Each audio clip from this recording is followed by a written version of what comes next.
Hello everyone, today I will be discussing about right sided heart failure. So as we discussed left sided heart failure, and the most common cause of right heart failure is left heart failure, because when the left heart fails, then it causes the increase in afterload.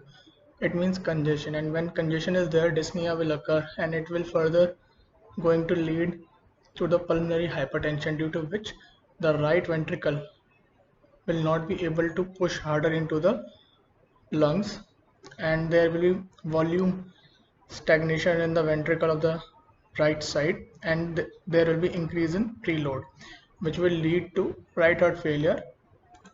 And when the both ventricle will fail, then it will called as biventricular heart failure. So now we will talk about the isolated causes of isolated right ventricular heart failure. The first one is left to right shunt. It means acyanotic shunts in which atrial septal defect, ventricular septal defect, which will lead to the overload in the right ventricle, which will cause hypertrophy of the right ventricle.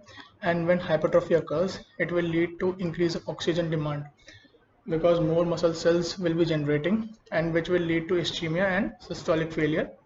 And diastolic failure can also occur, because as hypertrophy is going to occur, which will decrease the size of the ventricle, capacity of the ventricle. And as in left ventricle failure, we discussed about that there is forward flow manifestations, and the same in the right ventricle we will see the backward flow manifestations. Like in this diagram, we can see that if heart right side will be fail, then it will lead to the congestion of the liver due to inferior vena cava.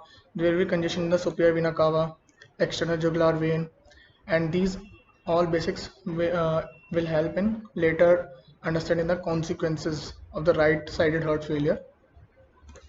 Second cause of isolated right ventricular failure is when we are having a chronic lung disease, due to which we are not able to exchange much oxygen, which will lead to hypoxemia.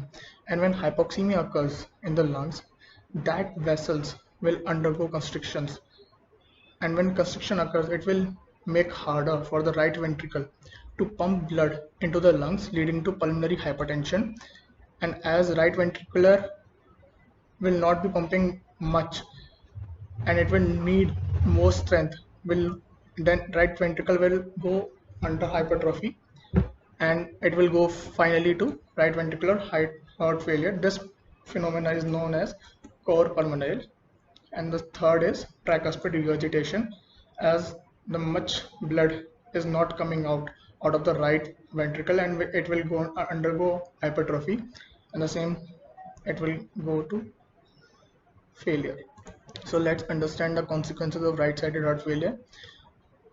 As we earlier I discussed about that there will be congestion in the superior vena cava, inferior vena cava, the GV will be raised.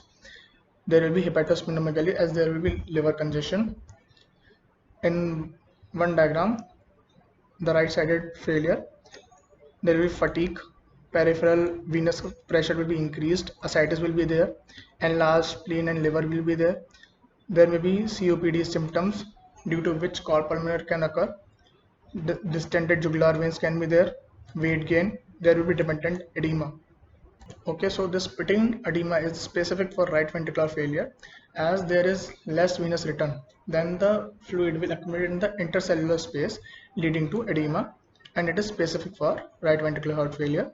The jaundice will be there, and there will be hepatojugular reflex, because when we will press, but there is liver congestion, so when we will press upon the liver, then it will increase the volume in the right heart, due to which the inferior superior vena cava will not be able to drain much blood into the ventricle, and which will lead to jugular venous distension. We will able to see the distension in the jugular veins for few seconds.